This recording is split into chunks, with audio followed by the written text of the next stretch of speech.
चलो डिस्कस करते हैं 22 जैन शिफ्ट 1 का क्वेश्चन नंबर 43। ये क्वेश्चन जो है मिक्स कॉन्सेप्ट है सिंपल पेंडुलम का और इलेक्ट्रोस्टैटिक फोर्स का। According to this question, a simple pendulum has a bob with a mass m and charge q.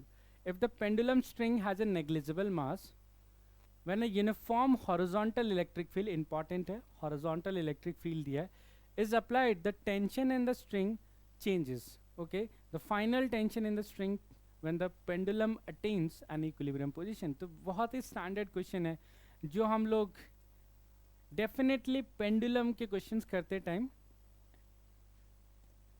जरूर प्रैक्टिस करते हैं। तो this could be one of the easiest question.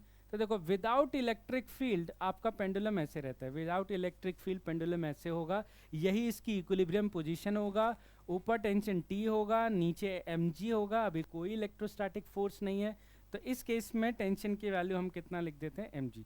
This is absence of electric field. जैसे हम electric field apply कर देंगे, तो सोचो जैसे आप इलेक्ट्रिक फील्ड अप्लाई करोगे हॉरिजॉन्टल डायरेक्शन में, तो उस इलेक्ट्रिक फील्ड की वजह से इस पर इलेक्ट्रिक फोर्स लगेगा, तो ये पेंडुलम हॉरिजॉन्टल डायरेक्शन में डिस्प्लेस हो जाएगा, जिसकी वजह से अब जो पेंडुलम की स्ट्रिंग है कुछ इस तरह से टिल्ट हो जाएगी एट अ पर्टिकुलर एंगल, जिसको हम इक्विलिब्रियम एंगल भी बोलते हैं, थीटा।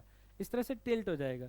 अब इस पर हम क्या करेंगे, सेम चीज़ करेंगे, फोर्स बैलेंस करेंगे, क्योंकि ये इक्विलिब्रियम पोजिशन है। तो इस पर क्या क्या फोर्सेस है, इधर टेंशन T है, इधर mg है, और इधर इलेक्ट्रोस्टैटिक फोर्स Q इंटू ई है।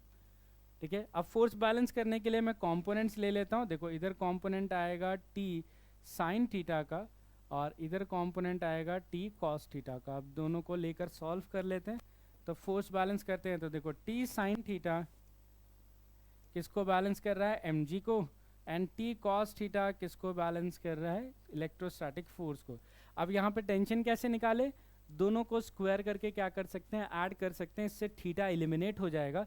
तो दोनों को स्क्वायर किया तो टी स्क्वायर, और लेफ्ट हैंड साइड में आएगा sine square theta plus cos square theta, और राइट हैंड साइड क्या आएगा, mg का स्क्वायर प्लस इलेक्ट्रोस्टैटिक फोर्स का स्क्वायर, और यहाँ से आपको टेंशन मिल गया।